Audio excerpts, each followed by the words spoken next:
Soya chunks beef കറി വെക്കുന്ന പോലെ കറി വെക്കുന്നത് ഇനി നോക്കാം. ഇതിലേക്ക് നമ്മൾ സോയാ ചങ്ക്സ് ചേർക്കുന്നുണ്ട്, പിന്നെ തേങ്ങക്കൊത്തും ചേർക്കുന്നുണ്ട്.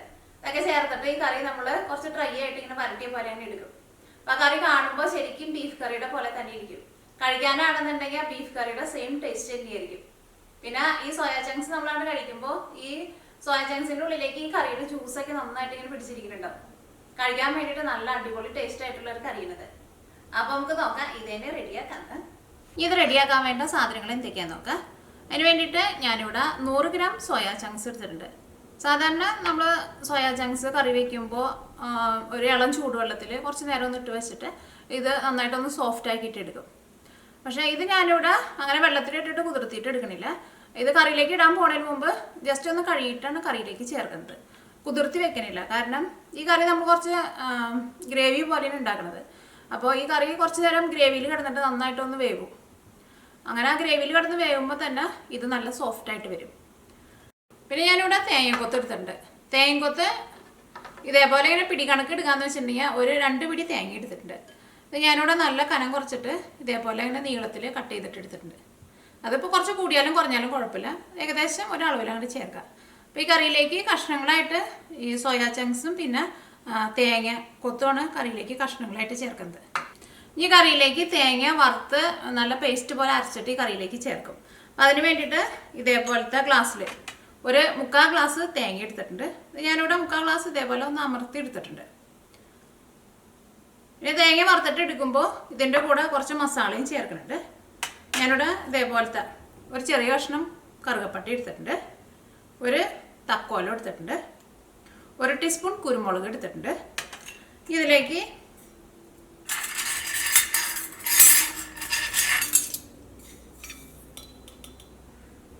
പിന്നെ പെരുംജീരകവും ചേർക്കണം.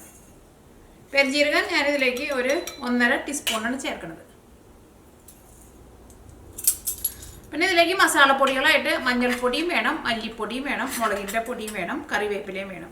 പിന്നെ ഇതിലേക്ക് ആവശ്യത്തിന് വെളിച്ചെണ്ണയും കൂടി ഒഴിച്ചിട്ടാണ് ഈ തേങ്ങ നമ്മൾ നല്ല ചുമക്കെ വറുത്തിട്ടെടുക്കും. എന്നിട്ടാണ് ഇത് പേസ്റ്റ് പോലെ അരച്ചിട്ടെടുക്കുന്നത്.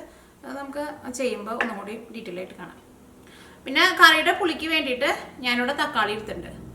ഇത് കുറച്ച് വലിയ തക്കാളിയാണ്. പക്ഷേ ഈ തക്കാളിക്ക് പുളി വളരെ കുറവാണ്. അപ്പോൾ ഇത് എന്തോരം ചേർത്താലും കറിക്ക് അത്രയ്ക്ക് അങ്ങോട്ട് പുളി ഉണ്ടാവില്ല. അപ്പോൾ നമ്മുടെ നാടൻ തക്കാളിയൊക്കെ എന്ന് വെച്ചിട്ടുണ്ടെങ്കിൽ ഒരു തക്കാളി ചേർത്താൽ മതി.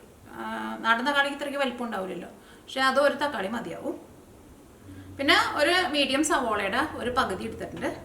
ഇതേപോലത്തെ ഒരു കഷ്ണം ഇഞ്ചി എടുത്തിട്ടുണ്ട്. ഇഞ്ചി ഒന്ന് ചതച്ചിട്ട് എടുക്കണം. സവോള നല്ല കനം കുറച്ചിട്ടൊന്ന് സ്ലൈസ് ചെയ്തിട്ട് എടുക്കണം.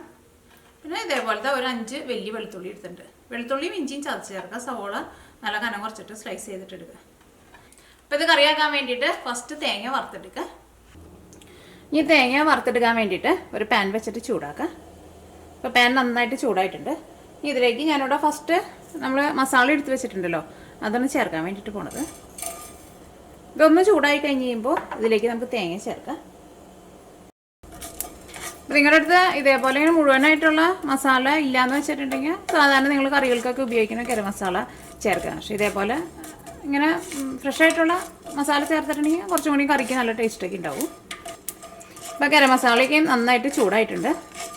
ഇത് കരിഞ്ഞു പോരുത് കേട്ടോ, കാരണം ജീരകമൊക്കെയും ഒന്ന് കളറ് മാറിയാൽ മതി. ഇതിലേക്ക് തേങ്ങ ചേർക്കാം. ഇതിലേക്ക് ആവശ്യത്തിന് ഓയിൽ ചേർക്കുക. അത് നമുക്ക് ഇഷ്ടമുള്ള ടൈപ്പ് ഓയിൽ ചേർക്കാം. വെളിച്ചെണ്ണ ചേർത്തിട്ടുണ്ടെങ്കിൽ കുറച്ചും കൂടി നമ്മുടെ നാടൻ കറിയുടെയൊക്കെ നല്ലൊരു ടേസ്റ്റ് ഉണ്ടാവും.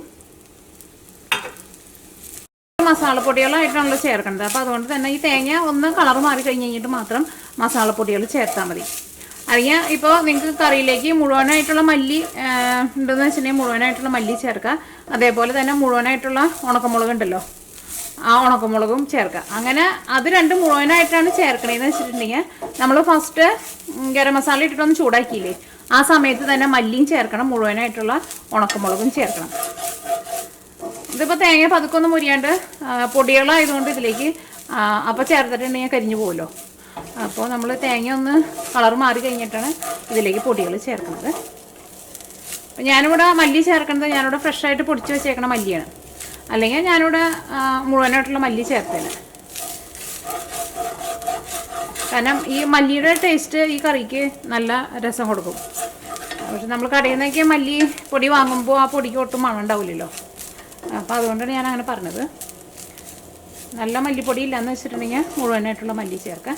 ഇതിലേക്ക് കുറച്ച് കറിവേപ്പിലയും ചേർക്കാം. നിങ്ങളുടെ അടുത്ത് ചുവന്നുള്ളി ഉണ്ടെന്ന് വെച്ചിട്ടുണ്ടെങ്കിൽ ഒരു 2 ചുള ചുവന്നുള്ളിയും കൂടിയും ചേർത്തോട്ടെ. പിന്നെ തേങ്ങ വറുത്തിട്ട് എടുക്കുമ്പോൾ തീ ഒരുപാട് കൂട്ടി വയ്ക്കരുത്.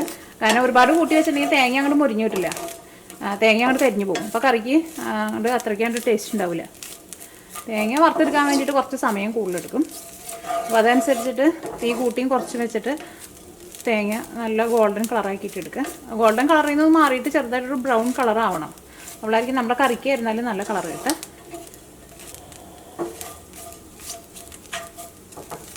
ഇപ്പോൾ തേങ്ങ ചെറുതായിട്ടൊരു ഗോൾഡൻ കളറായി തുടങ്ങിയിട്ടുണ്ട്.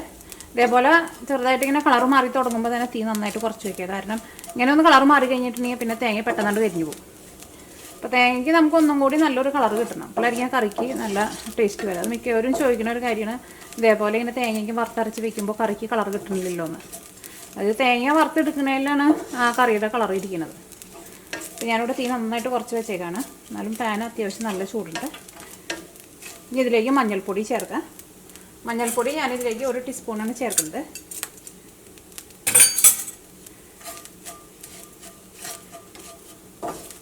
ഈ മഞ്ഞൾപ്പൊടി അത് കിടന്നിട്ട് നന്നായിട്ട് മുരിയണം. അത് കഴിഞ്ഞിട്ട് വേണം ഇതിലേക്ക് മല്ലിപ്പൊടി ചേർക്കാൻ വേണ്ടിയിട്ട്. അപ്പോൾ തീ നന്നായിട്ട് കുറച്ച് തന്നെ വയ്ക്കുക. ഈ പാൻ്റെ ഉള്ളിലേക്ക് ഒട്ടും പുക കയറരുത്. അങ്ങനെ പുക കയറിയിട്ടുണ്ടെങ്കിലും കറിക്ക് ഒരു കൈപ്പരസൊക്കെ വരും. ഇനി ഇതിലേക്ക് മല്ലിപ്പൊടി ചേർക്കാൻ വേണ്ടിയിട്ട് പോവാണ്. മല്ലിപ്പൊടി ഞാനിവിടെ ടേബിൾ സ്പൂണിലാണ് ചേർക്കുന്നത്.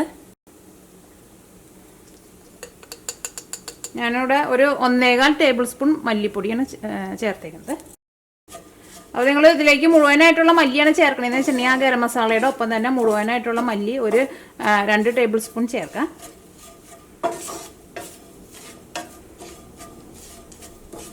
അപ്പോൾ മല്ലിപ്പൊടിയും ഇതിനകത്ത് കിടന്നിട്ട് നന്നായിട്ട് മുരിഞ്ഞിട്ടുണ്ട്. ഇനി ഇതിലേക്ക് മുളകിൻ്റെ പൊടി ചേർക്കാം. മുളകിൻ്റെ പൊടി നിങ്ങളുടെ എരിവിനനുസരിച്ചിട്ട് ചേർക്കാം. കാരണം പല മുളകിൻ്റെ പൊടിക്ക് പല എരിവായിരിക്കും.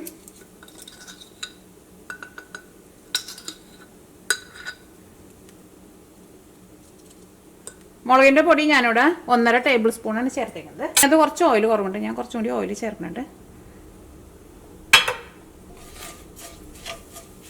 തീ നന്നായിട്ട് തന്നെ കുറച്ച് വയ്ക്കുക. കാരണം അല്ലെങ്കിൽ മുളകിൻ്റെ പൊടി ഞാൻ ഇട്ട വഴിക്ക് തന്നെ അങ്ങോട്ട് കരിഞ്ഞു പോകും. ഇത് ചെറിയ തീയിലിട്ടിട്ട് ഈ തേങ്ങ വറുത്തെടുക്കുന്നതിന് നല്ലൊരു ഡാർക്ക് കളറാക്കിയിട്ട് ഇടുക. അപ്പോൾ നമ്മുടെ കറിക്ക് ഇരുന്നാലും നല്ല കളർ കിട്ടും. അപ്പോൾ തേങ്ങയ്ക്ക് മുരിഞ്ഞ് നല്ലൊരു കളറായിട്ടില്ലേ, ഇതേപോലത്തെ ഒരു നല്ല കളർ വരണം. ഇപ്പോൾ മുളകിൻ്റെ പൊടി അത് കിടന്നിട്ട് നന്നായിട്ട് മുരിഞ്ഞിട്ടുണ്ട്. മുളകിൻ്റെ പൊടി ഒട്ടും കരിഞ്ഞു പോകരുത്, പ്രത്യേകം ശ്രദ്ധിക്കുക. ഇനി തീ ഓഫ് ചെയ്യുക. തീ ഓഫ് ചെയ്ത വഴിക്ക് തന്നെ ഇത് നമ്മൾ പാനിൽ നിന്ന് എടുത്ത് മാറ്റി വയ്ക്കണം. അല്ലെങ്കിൽ ഈ പാനിൻ്റെ ചൂട് കൊണ്ട് ഈ തേങ്ങ ഇരുന്നിട്ട് കരിഞ്ഞു പോകും. നല്ല പേസ്റ്റ് പോലെ അരച്ചെടുത്തിട്ടുണ്ട്. ഇനി ഇത് വെച്ചിട്ട് നമുക്ക് കറിയാക്കാം. ഈ കറിയാക്കാൻ വേണ്ടിയിട്ട് ഒരു പാൻ വെച്ചിട്ട് ചൂടാക്കാം. ഇതിലേക്ക് ആവശ്യത്തിന് ഓയിൽ ചേർക്കാം. ഈ ചൂടായ ഓയിലിലേക്ക് ചതച്ച് വെച്ചേക്കണ ഇഞ്ചിയും വെളുത്തുള്ളിയും സവോളയും കറിവേപ്പിലയും ചേർക്കാം. ഈ സവോളയ്ക്ക് ഒന്ന് വഴന്ന് വരണം. വഴന്ന് വരാമെന്ന് വെച്ചിട്ടുണ്ടെങ്കിൽ ഈ സവോളയ്ക്ക് ഒന്ന് നന്നായിട്ടൊന്ന് സോഫ്റ്റായിട്ട് വരണം. ഇത് മുരിഞ്ഞ് നല്ലൊരു ഗോൾഡൻ കളറാവാൻ വേണ്ടിയിട്ട് നിൽക്കണ്ട. ഞാനിവിടെ സോയാ ചങ്ക്സ് ഇതേപോലെ ഒന്ന് കഴുകി വെച്ചിട്ടുണ്ട്. ഞാനിവിടെ വെള്ളത്തിലിട്ടിട്ട് കുതിർത്തിയിട്ടില്ല കേട്ടോ. ജസ്റ്റ് ഒന്ന് വെള്ളം ഒഴിച്ച് ജസ്റ്റ് അപ്പം തന്നെ ഒന്ന് കഴുകിയെടുത്തു. കഴുകിയെടുത്തപ്പോൾ തന്നെ അത് ചെറുതായിട്ടൊന്ന് സോഫ്റ്റ് ആയിട്ടുണ്ട്. പക്ഷേ എന്നാലും ചെറുതായിട്ടൊന്ന് ഹാർഡായിട്ടുണ്ട്. കാരണം ഇത് വെള്ളത്തിലിട്ട് വെക്കണ്ട. അപ്പോൾ ഇതിൻ്റെ ഉള്ളിലേക്ക് വെള്ളം അങ്ങനെ കയറില്ല. പിന്നെ നമ്മൾ വെള്ളം പിഴിഞ്ഞ് കളയും. പക്ഷേ ഇത് ആ കറിയുടെ ഗ്രേവിയിൽ കിടന്നിട്ട് വേകുമ്പോൾ തന്നെ നല്ല സോഫ്റ്റായിട്ട് വരും.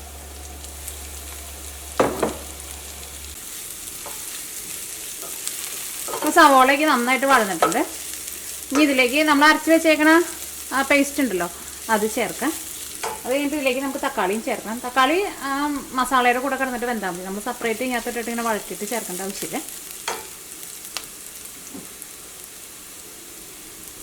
അപ്പോൾ ഇതിലേക്ക് അരച്ച് വെച്ചേക്കണ പേസ്റ്റ് ചേർക്കാം. പേസ്റ്റ് അരച്ചിട്ട് എടുക്കുമ്പോൾ നല്ല പേസ്റ്റ് പോലെ അരച്ചെടുക്കണം. ഈ കറിയിലേക്ക് നമുക്ക് കുറച്ച് ഗ്രേവി വേണമല്ലോ, അപ്പോൾ അതനുസരിച്ചിട്ട് കുറച്ച് വെള്ളം കൂടി ചേർക്കാം. ഈ കറിയിലേക്ക് ഞാനിവിടെ ഈ മിക്സിയുടെ ജാറിൽ ഇത്രയ്ക്ക് വെള്ളം എടുത്തിട്ടുണ്ട് കേട്ടോ. ഈ മിക്സിയുടെ ജാറിൽ ഒരു 3/4 ജാറ് വെള്ളം എടുത്തിട്ടുണ്ട്. ഇതും കൂടി ഇതിലേക്ക് ചേർക്കാം.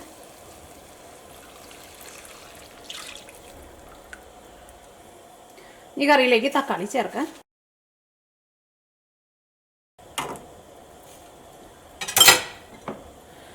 ഇതിലേക്ക് സോയാ ചങ്ക്സ് ചേർക്കാം. തേങ്ങ കൊത്തും ചേർക്കാം. ഈ കറിയിലേക്ക് ആവശ്യത്തിന് ഉപ്പ് ചേർക്കാം.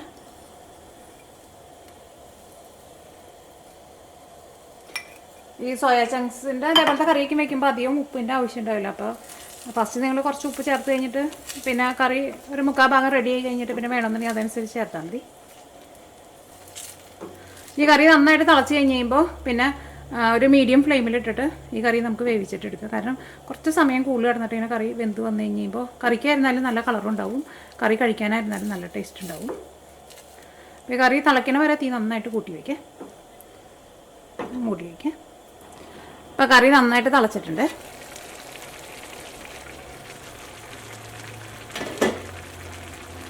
കറി ഒന്ന് ഇളക്കിയിട്ട് കൊടുക്കുക. ഇത് ചെറിയ തീയിലിട്ടിട്ട് ഈ കറി റെഡിയാക്കിയിട്ടെടുക്കുക. ഇപ്പോൾ കറി ഞാനിവിടെ ഒരു മീഡിയം ഫ്ലെയിമിൽ ഒരു 20 മിനിറ്റ് ഇതേപോലെ ഇങ്ങനെ മൂടി വെച്ചിട്ടുണ്ടായിരുന്നു. ഇടയ്ക്ക് ഞാൻ കറി ഇളക്കിയിട്ടും കൊടുത്തിട്ടുണ്ടായിരുന്നു. ഇപ്പോൾ കറിയുടെ ഗ്രേവിയൊക്കെ കണ്ട ഇതേപോലെ ഇങ്ങനെ ചെറുതായിട്ടൊന്ന് തിക്കായിട്ട് വന്നിട്ടുണ്ട്. ഭയങ്കര ഡ്രൈ ആയിട്ട് എടുക്കണ്ട, എന്നാൽ ഒരുപാട് ഇങ്ങനെ വെള്ളം പോലെ എടുക്കണ്ട, ചെറുതായിട്ടൊന്ന് കുറുകിയ പോലെ എടുക്കുക. അല്ലെങ്കിൽ നിങ്ങൾക്ക് കുറച്ചും കൂടി വെള്ളം വേണമെന്ന് വെച്ചിട്ടുണ്ടെങ്കിൽ അങ്ങനെ എടുക്കുക. പക്ഷേ എനിക്ക് ഇതേപോലെ ഒന്ന് കുറുകിയ പോലെ എടുക്കുന്നതാണ് കുറച്ചും കൂടി ഇഷ്ടം. ഞാൻ ഈ കറിയുടെ ടേസ്റ്റ് ചെയ്ത് നോക്കി കഴിഞ്ഞപ്പോൾ ഇവിടെ ഞങ്ങൾക്ക് കിട്ടുന്ന തക്കാളിക്ക് അത്രയ്ക്ക് അങ്ങോട്ട് പുളിയില്ല. അപ്പോൾ കറിക്ക് എനിക്ക് കുറച്ചും കൂടി ഒരു പുളി പോലെ വേണം. അപ്പോൾ ഞാൻ കറിയിലേക്ക് കുറച്ച് വിനീഗർ ചേർക്കുന്നുണ്ട്. അപ്പോൾ നിങ്ങൾ ഏറ്റവും ലാസ്റ്റ് ടേസ്റ്റ് ചെയ്ത് നോക്കിയിട്ട് ഇപ്പോൾ നിങ്ങൾക്ക് പുളി വേണമെന്ന് വെച്ചിട്ടുണ്ടെങ്കിൽ അതനുസരിച്ചിട്ട് കുറച്ച് വിനീഗർ കൂടി ചേർത്താൽ മതി. പക്ഷേ നാട്ടിൽ കിട്ടുന്ന തക്കാളിക്ക് ചേർത്തിട്ടുണ്ടെങ്കിൽ അതിന് വിനീഗർ ചേർക്കേണ്ട ആവശ്യം ഉണ്ടാവില്ലേ. അപ്പോൾ ഞാനിവിടെ കറിയിലേക്ക് 1 ടീസ്പൂൺ വിനീഗറാണ് ചേർക്കുന്നത്. അതിൻ്റെ എല്ലാം കൂടിയിട്ട് മിക്സ് ചെയ്തിട്ട് ടേസ്റ്റ് ചെയ്ത് നോക്കിയിട്ട് പിന്നെ വേണമെന്നുണ്ടെങ്കിൽ അതനുസരിച്ചിട്ട് നിങ്ങൾ ചേർത്ത് കൊടുക്കുക. അപ്പോൾ അത് ഏറ്റവും ലാസ്റ്റ് നിങ്ങൾക്ക് വേണമെന്നുണ്ടെങ്കിൽ മാത്രം ചേർത്താൽ മതി.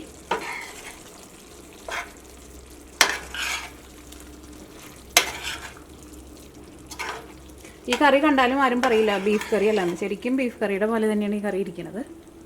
ബീഫൊക്കെ നമ്മളിങ്ങനെ വരട്ടിയിട്ട് എടുക്കില്ലേ, ആ ടേസ്റ്റ് ആയിരുന്നാലും അതേപോലെ തന്നെയാണ്. ബീഫ് വരട്ടിയെടുക്കുന്ന ഒരു ടേസ്റ്റ് തന്നെയാണ് കറിക്ക്. ഇനി ഞാൻ കറിയുടെ ടേസ്റ്റ് ഒന്ന് നോക്കട്ടെ. ഇപ്പോൾ കറിക്ക് അത്യാവശ്യം നല്ലൊരു പുളിയൊക്കെ ഉണ്ട്. ആദ്യം എനിക്ക് അത്രയ്ക്ക് അങ്ങോട്ട് ഒരു പുളി അങ്ങോട്ട് പോലെ തോന്നിയില്ല. ആ വിനീഗർ ചേർത്ത് കഴിഞ്ഞിട്ട് കറി ഒന്നും കൂടി നന്നായിട്ടൊന്ന് തിളയ്ക്കണം. അത് കഴിഞ്ഞിട്ട് തീ ഓഫ് ചെയ്യാം. പിന്നെ ഈ കറി ഇരുന്നിട്ട് ചിലപ്പോൾ ഒന്നും കൂടി ഒന്ന് തിക്കായിട്ട് വരും. അപ്പോൾ നിങ്ങൾ കഴിക്കുന്ന നേരത്ത് ഇപ്പോൾ കറിയിലൊട്ടും ഗ്രേവിയില്ല, ഭയങ്കര തിക്കായിട്ട് ഇരിക്കുന്ന പോലെ തോന്നുന്നുണ്ടെങ്കിൽ കുറച്ച് തിളച്ച വെള്ളം ഇതിനകത്ത് ഒഴിച്ചിട്ട് ഒന്നും കൂടി ഒന്ന് കറി ചൂടാക്കിയാൽ മതി. അപ്പോൾ വിനീഗർ ചേർത്ത് കഴിഞ്ഞിട്ടും കറി നന്നായിട്ട് തിളച്ചിട്ടുണ്ട്. ഇനി ഞാനിവിടെ തീ ഓഫ് ചെയ്യാൻ വേണ്ടിയിട്ട് പോവാണ്. ഈ കറി ഒരു സർവിങ് പ്ലേറ്റിലേക്ക് പകർത്ത്.